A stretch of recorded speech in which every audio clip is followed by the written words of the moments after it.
پیش کر رہے ہیں، اللہ تعالیٰ ایک ایک ساعت اور ایک ایک لمحہ قبول فرمائے۔ حضور علیہ السلام کا ذکر اہل ایمان کے لیے تسکین کا سبب ہے۔ حضرت شیخ مہدی الفاسی مطالع المسرات شرح دلائل الخیرات میں لکھتے ہیں کہ آقا کریم کا ذکر سن کر جس شخص کے کلیجے میں ٹھنڈ نہیں پڑتی، اس کے سینے میں دھڑکنے والا دل کسی مومن کا دل ہی نہیں ہے۔ یہ ہو ہی نہیں سکتا کہ حضور کا ذکر ہو اور تسکین نہ پہنچے۔ لوگ ہمیں پوچھتے ہیں کہ یہ میلاد کر رہے ہو، کہاں لکھا ہوا ہے؟ لکھے ہوئے کی کمی نہیں، ہمارے علماء دلائل کے انبار لگا دیتے ہیں، لیکن میں کہا کرتا ہوں کیا ذکر محبوب کے لیے بھی کسی دلیل کی ضرورت ہوتی ہے؟ کبھی ایسا ہوا ہے کہ بات پھولوں کی چھڑی ہو اور بلبل کہے لکھا کہاں ہے؟ کبھی سنا ہے کہ بات شمع کی چل رہی ہو اور پروانہ دلیلیں ڈھونڈ رہا ہو؟ اور یہ بھی کبھی نہیں ہوا کہ بات سرکار مدینہ کی ہو رہی ہو اور امتی کو کسی دلیل کی ضرورت ہو۔ محب کے لیے اس سے بڑا سرمایہ ہی کوئی نہیں کہ کوئی اس کے محبوب کا تذکرہ چھیڑ دے۔ اعد ذکر نعمان لنا فإن ذکرہ هو المسک ما کررتہ یتذوع۔ امام شافعی کہتے ہیں میرے محبوب کی باتیں چھیڑو، میرے ممدوح کا تذکرہ کرو، میرے محبوب کی باتیں ایسی کستوری ہے تم جو اسے چھیڑتے جاؤ گے خوشبو پھیلتی چلی جائے۔ تو یہ ذکر ایسا ہے، کوئی میں نئی بات آپ کو نہیں سنانے لگا، اور آپ سے مجھ سے قبل جو بھی آپ نے سنا کوئی بھی نئی بات نہیں تھی، آپ سنتے آئے ہیں، لیکن یہ چاشنی ہے ذکر رسول کی کہ ہر بار لطف نیا ہوتا ہے، کیفیت نہیں ہوتی ہے، اور یہ حضور کے ذکر کا نور ہے جو آپ کو سر شام سے اس وقت تک نصیب ہو رہا ہے۔ اور حضور کے آنے پر مسرتوں کا اظہار کرنا یہ ہمارے اوپر بہت ضروری ہے، کیونکہ اللہ نے اپنے محبوب کی صورت میں ہمارے اوپر بڑا کرم کیا۔ شیخ کہتے ہیں الانبیاء کلہم الی امم عطیۃ ونبینا لنا ہدیۃ والعطیۃ للمحتاجین والہدیۃ للمحبوبین۔ کہا سارے نبی امتوں کی طرف اللہ کا عطیہ ہے، ہمارے نبی ہمارے لیے اللہ کا ہدیہ ہے۔ پھر وہ کہتے ہیں کہ جو عطیے ہیں وہ محتاجوں کو دیے جاتے ہیں اور ہدیے محبوبوں کو دیے جاتے ہیں۔ تو گویا اس نے حضور کی صورت میں ہمارے اوپر کرم فرمایا۔ اللہ تعالیٰ نے قرآن مجید میں فرمایا نا لقد من اللہ علی المؤمنین اذ بعث فیہم رسولا۔ یا ہمارے خطبہ جوش خطابت میں کیا جاتے ہیں کہ اللہ نے احسان کیوں جتلایا؟ اس لیے کہ اس نے اپنا محبوب دے دیا۔ میں کہتا ہوں محبوب نہیں دیا اس نے، رسول کا لفظ ہے یہاں۔ جو حضور کی محبوبیت ہے وہ عطا تو ہوئی لوگوں کو، حضور کی شان محبوبیت کے ساتھ جلوہ گر ہوئے، لیکن حضور کا سارا حسن لوگوں کی نظروں سے چھپا کے رکھا ہے۔ حضرت شاہ ولی اللہ محدث دہلوی علیہ رحمہ حضرت شاہ عبد الرحیم محدث دہلوی سے روایت کرتے ہیں کہ میرے باپ نے خواب میں حضور کی زیارت کی، اور جس نے حضور کو خواب میں دیکھا اس نے حضور کو ہی دیکھا۔ ابن ماجہ میں 6 طرق سے روایت مروی ہے۔ اور پھر جس نے حضور کو دیکھا حضور قصد اور مرضی سے اس کے خواب میں آئے۔ اور تیسری بات کہ جو حضور نے خواب میں عطا کیا وہ محض گمان اور خیال نہیں، حقیقت ہے۔ اور چوتھی بات امام بخاری نے روایت نقل کی ہے من رآنی فی المنام فسیرانی فی الیقظہ، فرمایا جس نے مجھے خواب میں دیکھا قریب جاگتے بھی دیکھ لے گا۔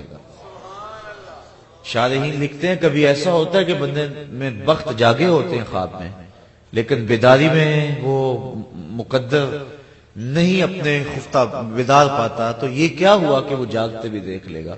تو علماء کہتے ہیں، شارحین کہتے ہیں حدیث اپنی جگہ پہ درست ہے، ساری زندگی نہ بھی دیکھ سکا، نزع کے وقت رخ محبوب سامنے ہوگا۔ اور ظہوری صاحب لکھتے ہیں کہ سوکھا نکلے سا ظہوری جے ویخ لواں مکھ تیرا۔ اگر اس وقت حضور نظر آ گئے، حضور کا دیدار ہو گیا تو چاہیے بھی کیا؟ تو یہ 4 چیزیں ذہن میں رکھے، جس نے حضور کو دیکھا اس نے حضور کو ہی دیکھا۔ فإن الشیطان لا یتمثل بہ، اور دوسرا قصد سے آئے، تیسرا جو عطا کیا وہ حقیقت میں، اور چوتھی بات کہ جس کو خواب میں زیارت کا شرف بخشا اس کو عالم بیداری میں بھی بخشے گا۔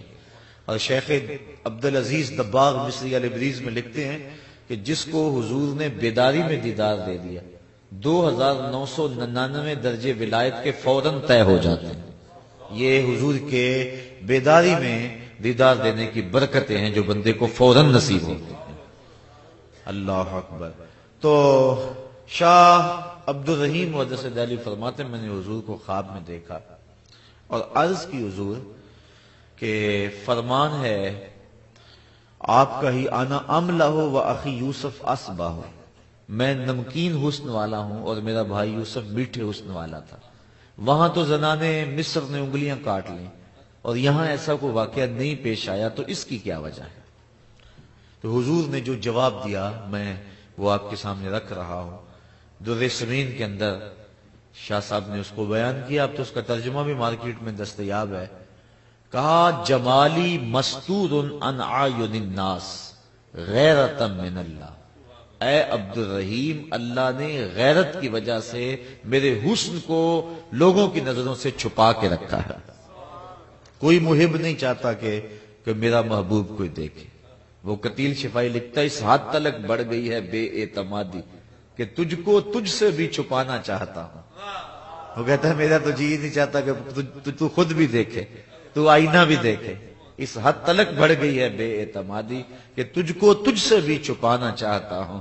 تو کہا کوئی محب نہیں چاہتا کہ میرا محبوب کوئی دیکھے، تو کہا اس نے بھی یہ نہیں چاہا کہ میرا محبوب کوئی دیکھے۔ جمالی مستور عن اعین الناس غیرۃ من اللہ، اس نے اپنی غیرت کی وجہ سے میرے حسن و جمال پہ پردے ڈالے، اور 70,000 پردے بشریت کے صوفیہ فرماتے ہیں حضور کے جمال پہ تھے، لیکن اس کے باوجود بھی نہیں دیکھا جاتا۔ صرف آپ دیکھیں کہ 25 کے قریب سے ابھی ہیں جو حضور کا حلیہ بیان کرتے ہیں، 25-30 لگا لیں، اس سے زیادہ ان کی تعداد نہیں ہے، جبکہ صحابی ہوتا ہی وہ ہے جس نے حضور کے رخ نور کو دیکھا۔ لیکن وہ ایک دوسرے سے پوچھتے تھے بتاؤ حضور کیسے تھے؟ تم نے نہیں دیکھا؟ کہا کب دیکھا ہے؟ دیکھ کر بھی نہیں دیکھا۔ اور جو حلیہ بیان کر سکتے تھے انہیں ناز ہوا کرتا تھا۔ حضرت ابو طفیل یہ صحابہ میں سب سے آخر میں فوت ہوئے 110 ہجری میں۔ ایک دن اونچے ٹیلے پہ کھڑے ہو گئے، حج کا موسم تھا، کہا لوگوں میرے قریب آؤ نا، اس وقت دنیا پہ کوئی نہیں ہے جس نے حضور کو دیکھا، یہ صرف میری آنکھیں ہیں جنہوں نے جمال والدحا کو دیکھا ہے۔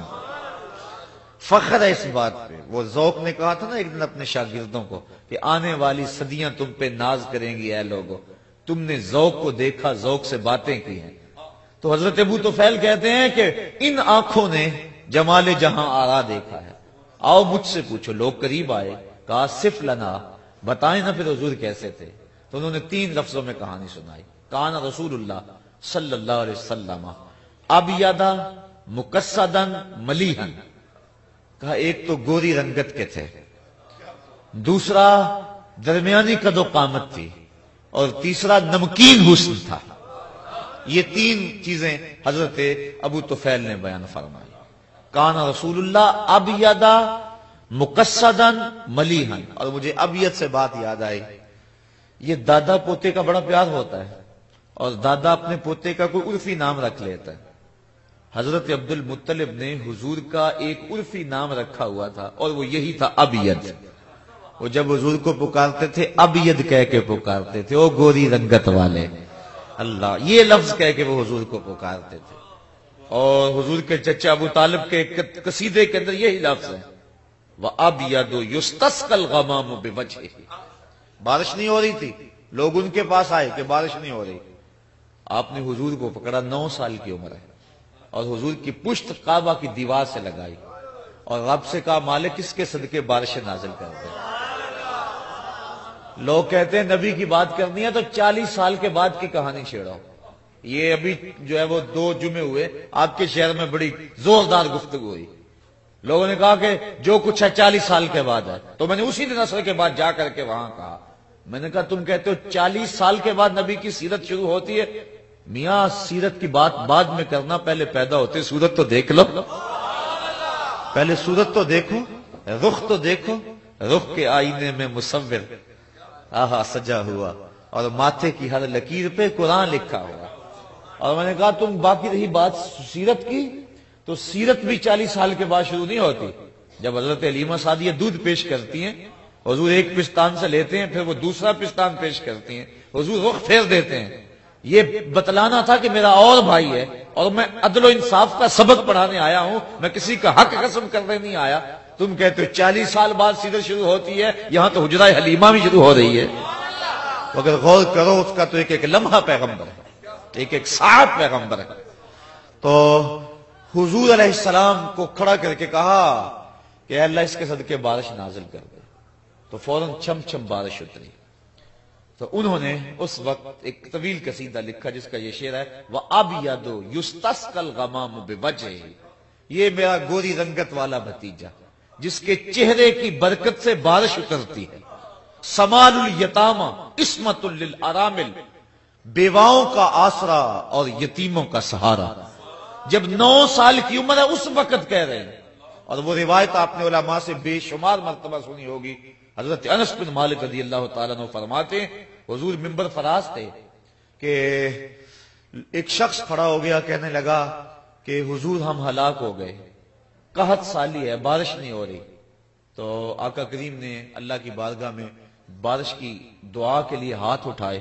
حضرت انس کہتے ہیں رضی اللہ تعالیٰ عنہ، میں صحن میں بیٹھا ہوا تھا اور میں نے دیکھا آسمان پہ بادل کا کوئی ٹکڑا نہیں تھا، لیکن ایک چھوٹا سا ٹکڑا آیا اور پھیل گیا پورے مدینے پہ، اور اتنی بارش ہوئی کہ مسجد نبوی کی چھت ٹپکنے لگی، اور آقا کریم کی داڑھی پہ تازہ جو ہے وہ اوپر سے قطرے بارش کے گر رہے تھے، اور میں نے حضور کے دانتوں کو مسکراتے ہوئے دیکھا۔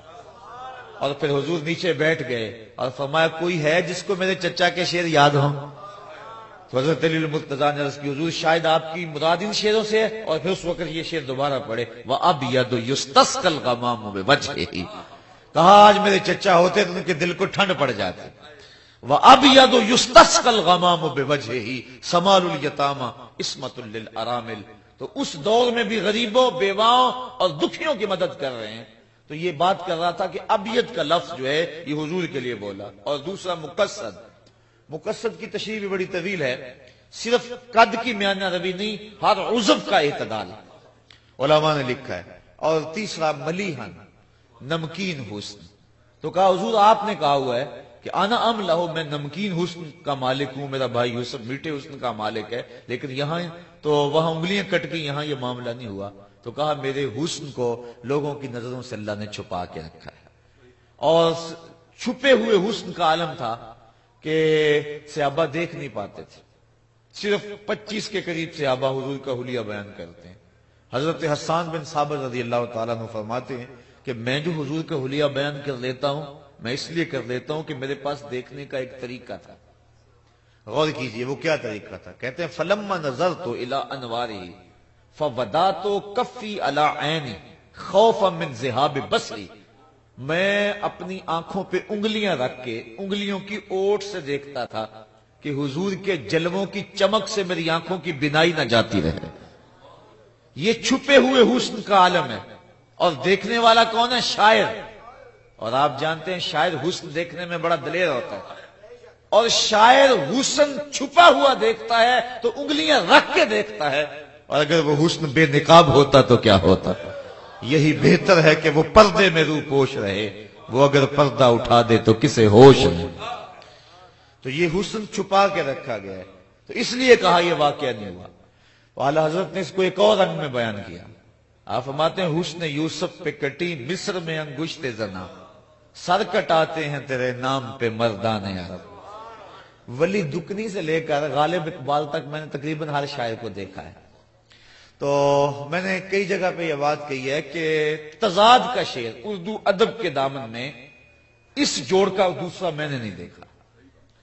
تضاد ہے، ایک مصرے میں ایک بات کی جاتی ہے، دوسرے میں اس کی الٹ بات کی جاتی ہے۔ اب یہاں تضاد دیکھیے کتنے، حسن یوسف پہ کٹی مصر میں انگشت زنا، سر کٹاتے ہیں تیرے نام پہ مردان عرب۔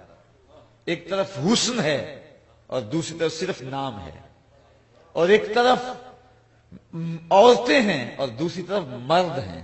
وہ عورتیں بھی مصر کی اور یہ مرد بھی عرب کے, اور ان کی انگلیاں ہیں اور ان کے سر ہیں, اور ان کی کٹی ماضی ہے اور یہ کٹاتے ہیں مضارع ہے, اور ان کی کٹی لازم ہے, کٹاتے ہیں متعدی ہے, یعنی کٹنے میں کشت نہیں ہے, کٹانے میں کشت ہے. ہاں, کٹانے میں کشت ہے. حسن یوسف پہ کٹی مصر میں انگشت زنا, سر کٹاتے ہیں, تسلسل بھی ہے, کشت بھی ہے, مزارع بھی ہے, تسلسل بھی جاری ہے. عامر چیمہ سے لے کر علم الدین تک تسلسل باقی رہے گا. سر کٹاتے ہیں تیرے نام پہ مردان عرب. اور پھر لطف کی بات یہ ہے کہ انہوں نے ان کی انگلیاں کٹ گئیں لیکن ایمان پھر بھی نہ لائیں. یہاں سر بعد میں کٹائے, ایمان پہلے لائے. حسن یوسف پہ کٹی مصر میں انگشت زنا, سر کٹاتے ہیں تیرے نام پہ مردان عرب.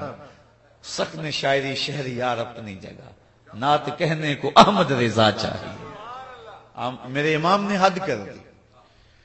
میں اعلی حضرت کے ذوق کی تازگی آ رہی ہے. ایک دن اعلی حضرت کا جی چاہا کہ میں حضور کی زلفوں کو رات کہہ دوں. شاعر کہا کرتے ہیں نا زلفوں کو رات. حافظ شیرازی کا ایک شعر ہے, بفروغ چہرہ زلفت رہے دل زند ہما شب, چہ دلاو رست دزدے کے بشب چراغ دارت. وہ کہتا ہے کہ زلفوں کے اندھیرے میں اپنے رخ کا چراغ جلا کے لوگوں کے دل لوٹ رہا ہے. کتنا بہادر چور ہے, رات کو چراغ جلا کے لوٹ رہا ہے. چہ دلاو رست دزدے کہ بشب چراغ دارت, کہ رات کے اندر چراغ جلا جلا کے لوٹ رہا ہے. کتنا بہادر چور ہے. تو شاعر کا مزاج ہے کہ محبوب کی زلفوں کو شب کہے اور چہرے کو دن کہے. میرے امام کا جی بھی چاہا کہ میں زلف پیمبر کو شب کہہ دوں, لیکن پھر حوصلہ نہ ہوا. پھر کہا چلو شب نہیں کہتا, لیلۃ القدر کہہ دیتا ہوں. اب دیکھیے اعلی حضرت کا ذوق. کہتے ہیں لیلۃ القدر میں مطلع الفجر حق, مانگ کی استقامت پہ لاکھوں سلام. کہا حضور علیہ السلام کی زلفوں میں مانگ ایسے تھی جس طرح لیلۃ القدر میں پو پھٹ رہی ہے. لیلۃ القدر میں مطلع الفجر حق. اور پھر یہاں قبلہ بیٹھے ہیں, میرے ذوق کو تازگی اور ولولے مل رہے ہیں. مطلع الفجر حق کہا. صبح بھی دو ہوتی ہے نا, ایک صادق اور ایک کاذب. کہا یہ صبح کاذب نہیں ہے بلکہ یہ صبح صادق ہے. اللہ لیلۃ القدر میں مطلع الفجر حق, مانگ کی استقامت پہ لاکھوں سلام. ایک اور دیکھیے اعلی حضرت کا اسلوب. اللہ اکبر. جب جبریل حضور کے پاؤں چوم رہے نا تو اعلی حضرت کا جی چاہا کہ میں کہوں جبریل سجدے کر رہے, لیکن شریعت قدغن لگاتی ہے نا یہاں. لیکن ذوق بھی تھا. صحابہ کا بھی ایک مرتبہ ذوق آیا نا, کہا نحن احق ان نسجد للنبی. حضور جی چاہتا ہے سجدہ کرے لیکن عشق روکتا ہے. اور اعلیٰ حضرت بھی فرماتے ہیں جب وہ گنبد خضرا سامنے ہوتا ہے تو دل سجدے کو بے قرار ہو جاتا ہے. پھر کہتے ہیں روکیے سر کو روکیے. ہاں یہی امتحان ہے. تو یہ ایک تقاضا ہوتا ہے, بے تابی اور ٹپکتے ہیں سجدے پیشانیوں سے. اور اقبال بھی کہتا ہے کہ رشتہ آئین حق زنجیر پاس, پاس فرمانے جناب مصطفیٰ ورنہ گردے تربتش گردید میں سجدہ برخاک او پاشید میں. اے فاطمہ جو کام تو نے کر کے دکھایا میرا جی چاہتا تیری قبر کا طواف کرو. نبی کے گھر کی ہے عظمت نبی سے سنتے ہیں, علی کے گھر کی ہے عزت علی سے سنتے ہیں. وہ جس نے معزز کیا گھرانے کو, حسین پال کے جس نے دیا زمانے کو. کہ سجدہ برخاک او پاشید میں, اس ذوق اس وجدان کی کیفیت میں جب آپ آئے. لیکن شریعت کے احکام بھی تو ملحوظ تھے. تو اعلی حضرت کے ذوق نے پھر یاوری کی. یہ تو نہیں کہا کہ جبریل نے سجدہ کیا. اعلی حضرت فرماتے ہیں تاج روح القدس کے موتی جسے سجدہ کریں, تاج روح القدس کے موتی جسے سجدہ کریں. یعنی جبریل نے سجدہ نہیں کیا بلکہ جبریل نے جو تاج پہنا ہوا تھا اس پہ جو موتیوں کی لڑیاں تھیں وہ سجدہ کر رہی ہیں. تو جب موتی سجدہ کر رہے ہیں تو تاج بھی تو کر ہی رہا ہے, جب تاج کر رہے ہیں تو سر بھی تو کر ہی رہا ہے. لیکن یہاں سر کے سجدے کو نہیں کہا, ذوق بھی پورا کر لیا اور شریعت کی تلوار سے بھی بچ گئے. یہ ہے نعت خوانی.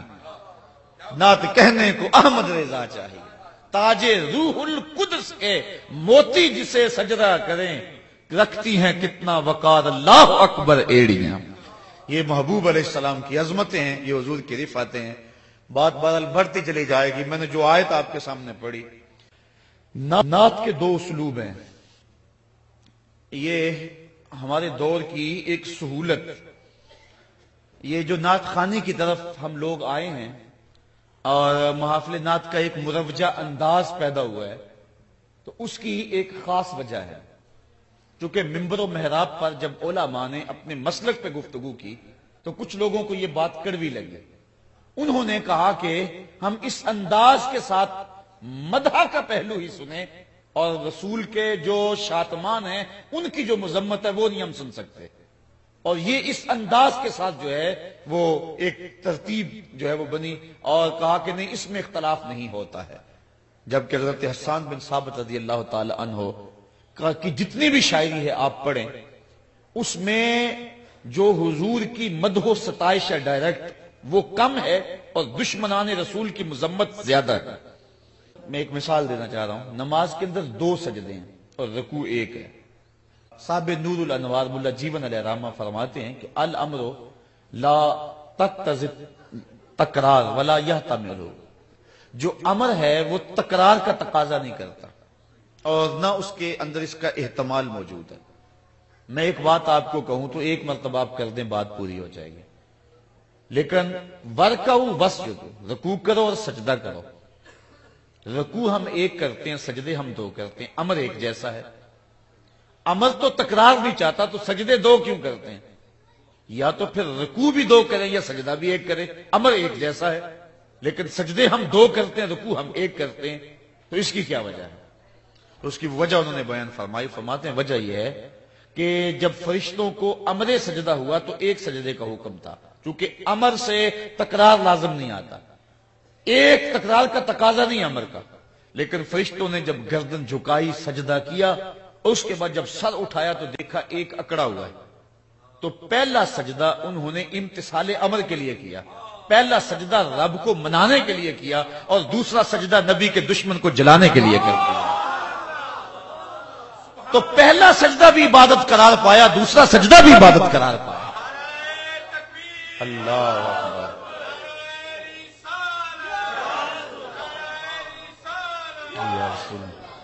تو نبی کی مدح و ستائش یہ بھی نعت ہے اور حضور کے دشمنوں کی ٹھکائی یہ بھی نعت ہے. اور حضرت حسان بن ثابت جو ہے وہ دونوں انداز رکھتے ہیں. والضحیٰ واللیل اذا سجا یہ بھی نعت ہے اور تبت یدا ابی لہب وتب یہ بھی نعت ہے. اب حالات کے تقاضے کیا ہیں اس کے مطابق ہم نے رخ متعین کرنا ہوگا. اب کبھی ایسا ہوتا ہے کہ پہلے رب کو منا لو پھر دشمن کو جلا لو، جس طرح کہ وہ سجدے میں ہوا.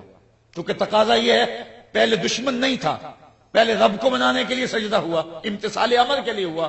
جب سر اٹھایا تو دشمن کھڑا تھا تو پہلا سجدہ رب کو منانے کے لیے، دوسرا دشمن کو جلانے کے لیے. لیکن اگر دشمن مقابلے میں ہو تو پہلے دشمن کو جلا لیں.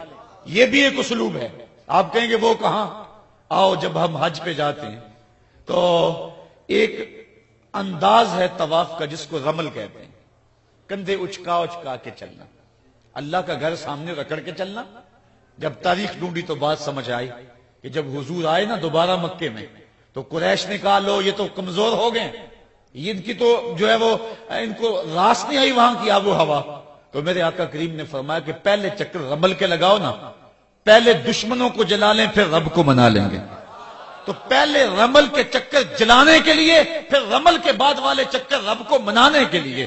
تو کبھی پہلے رب کو منائیں پھر دشمن کو جلائیں اور کبھی پہلے دشمن کو جلائیں پھر رب کو منائیں. اگر یہ ترتیب ہو پھر بھی عبادت، اگر یہ ترتیب ہو پھر بھی عبادت. اس وقت جو حالات ہیں دنیا کے معروضی حالات بنے ہوئے ہیں، اس وقت ہمیں کس چیز کی ضرورت ہے یہ مجھے اور آپ کو دیکھنا ہوگا. ہمارے اندر بھی شاتمان رسول موجود ہیں اور دنیا کے اوپر حضور کی توہین اور حضور کی گستاخی کرنے والے بڑی تیزی کے ساتھ پنپ رہے ہیں، اور 6 صدیوں سے یہ جو تحریک جاری ہے اب پورے عروج پہ ہے، اور یہ کوشش کی جا رہی ہے کہ کسی طرح جو ہے وہ مسلمانوں کے دل سے عظمت رسول کے چراغ کو بجھایا جائے۔ لیکن یہ بات ذہن میں رکھیں، پہلی بات یہ ہے کہ حضور کے سر پہ وارفانہ لکا ذکرک کا جو تاج خدا نے رکھا ہے کوئی اسے چھین نہیں سکتا۔ چاند کی طرف منہ کر کے تھوکنے سے اس کی نوری کرنوں کو میلا نہیں کیا جا سکتا، یہ تھوکنے والے کا اپنا منہ گندا ہوگا۔ اور دوسری بات، اگر یہ مغرب کے لوگ اپنے مذہب کی کتابیں ہی پڑھ لیتے تو کبھی یہ جسارت نہ کرتے۔ انجیل برنباس کے اندر آج بھی لفظ موجود ہیں۔ حضرت عیسیٰ علیہ السلام اپنی قوم کو جب کہہ رہے ہیں، لوگوں میں جا رہا ہوں، میرے بعد وہی آئے گا، چلو نام بھی بتا دیتا ہوں، اس کا نام احمد ہوگا۔ ایک حواری اٹھ کے کہتا ہے، حضرت جس کے قصیدے آپ پڑھ رہے ہیں کیا وہ آپ سے بھی افضل ہوگا؟ ہر امتی کا مزاج ہوتا ہے کہ میرے نبی سے افضل کون ہے، یہ ہر مرید نہیں سوچتا کہ میرے پیر سے افضل کون ہو سکتا ہے، حقیقت ہو یا نہ ہو انداز نظر یہی ہے۔ تو ہر امتی سوچتا ہے میرے نبی سے افضل کون، تو جب اپنے نبی کی زبان سے کسی کے قصیدے سنے تو کہا حضرت وہ آپ سے بھی افضل ہوگا؟ تو حضرت عیسیٰ علیہ السلام کا جواب سنیے، ٹھنڈ پڑ جائے گی۔ حضرت عیسیٰ علیہ السلام نے کہا افضل ہونے کی بات پوچھتے ہو، وہ تو اتنی عظمتوں کا حامل ہے، اگر اس کے نالین کے تسمے کھولنے کی سعادت ابن مریم کو مل جائے تو یہ بھی مقدر کی بات ہے، وہ اتنا اونچا اور رفیع المرتبت ہوگا۔ اللہ اکبر۔ اور مولا جامی بولتے ہیں، ادیم طائف نالین پاکن شراکز رشتہ جاں ہائے ماکن۔ حضور میرا جی چاہتا ہے آپ طائف کے چمڑے کے جو نالین ہیں وہ زیب پاؤں کریں، اور اس کے اندر جو تسمے ہیں وہ جامی کے چمڑے کے نہیں بلکہ جامی کی جان کے ڈالنا۔ شراکز رشتہ جاں ہائے ماکن، میرے چمڑے کے تسمے نہیں بلکہ میری جان کے تسمے ڈالنے۔ تو کہا وہ تو اتنا رفیع المرتبت ہوگا اگر اس کے پاؤں کے پہنے ہوئے نالین کے تسمے کھولنے کی سعادت ابن مریم کو مل جائے تو یہ بھی مقدر کی بات ہے، وہ اتنا رفیع المرتبت۔ تو حضور کی عظمتوں کو کیسے گھٹایا جا سکتا ہے؟ اب حضور علیہ السلام کی ناموس ہمیں بلا رہی ہے، اور ہم نے اپنے انداز کے اندر اور اپنی زندگی کے جو ہے وہ چال چلن کے اندر حضور علیہ السلام کی آبرو کے ساتھ عہد و پیمان کرنا ہے، اور اپنی زندگی کے ایک ایک لمحے کو حضور کی ناموس پہ وارنے کا عزم کرنا ہے۔ تو ہم نے کس انداز کے ساتھ آگے بڑھنا ہے؟ یہ دشمنان رسول اور شاتمان رسول، ان کا علاج یہ ہے کہ غلبہ اسلام کا خواب بندہ تعبیر ہو، اور وہ ہم صبح سے لے کر شام تک اور شام سے لے کر صبح تک ہم دیکھیں کہ ہم دین کے لیے کتنا وقت دے رہے ہیں۔ اگر ہمارے شب و روز دین کے فروغ اور تگ و تاز کے لیے لگے ہوئے ہیں تو ہمیں مبارک ہو، لیکن اگر ہم اپنی زندگی کے ان حسین لمحات کو دنیا میں کھپا دیا ہے اور اس عظیم مقصد کے لیے ہم نے اپنی زندگی کے ان حسین لمحوں کو نہیں لگایا، تو پھر ہم سوچیں کیا ہم حضور علیہ السلام کے ساتھ جو وفا کا انداز ہے اس کو نبھا رہے ہیں یا کہ اس کو نہیں نبھا رہے۔ مغرب کے لوگ اس بات سے جو ہیں وہ آگاہ رہیں کہ یہ امت، اس کا مزاج یہ ہے کہ یہ بھوکی رہ سکتی ہے، یہ پیاسی رہ سکتی ہے، لیکن حضور علیہ السلام کے ساتھ وفا کا جو رشتہ ہے وہ ہمیشہ مستحکم رہا ہے۔ اگر وقتی اور معروضی حالات نے ان کو پیس کے رکھ دیا ہے، لیکن یہ مت سمجھیں کہ ان کے سینوں سے وہ جذبے جو ہے وہ سرد پڑ گئے ہیں اور ان کو جو ہے وہ حضور کی ذات سے ہٹا دیا گیا ہے، اور 2 سال میں ہم بہت آگے ان کو بے حس کر دیا ہے، ایسا قطعاً نہیں ہے۔ ہم جو عام آدمی ہے وہ آکسیجن سے سانس لیتا ہے، لیکن ایک مسلمان عشق رسول سے سانس لیتا ہے، یہی اس کی زندگی کا اوڑھنا بچھونا ہے، اور وہ مت سمجھیں بلکہ کسی ماں کی گود میں ضرور کوئی آمد چیمہ پرورش پا رہا ہے اور ان کے گریبان تک اس کا ہاتھ پہنچنے والا ہے۔ اس وقت ہماری ضرورت یہ ہے کہ ہم جو ہے وہ کم از کم اپنے ملک کے اندر ایک شعور کو بیدار کریں، اور اس حوالے سے اس وقت ہماری جو مسلکی اور ہماری جو اسلامی ضرورت ہے بالخصوص پاکستان کے اندر اس شعور کو پروان چڑھانا ہے۔ تو میں چاہوں گا کہ آج کی اس بابرکت محفل میں جہاں آپ نے اپنے آقا و مولا کے ساتھ محبتوں کا اظہار کیا، تو دشمنان رسول کی ٹھکائی یہ بھی نعت کا ایک انداز ہے، اور میں اس وقت جو آپ کا فرض ہے آپ کو سمت بلا رہا ہے وآخر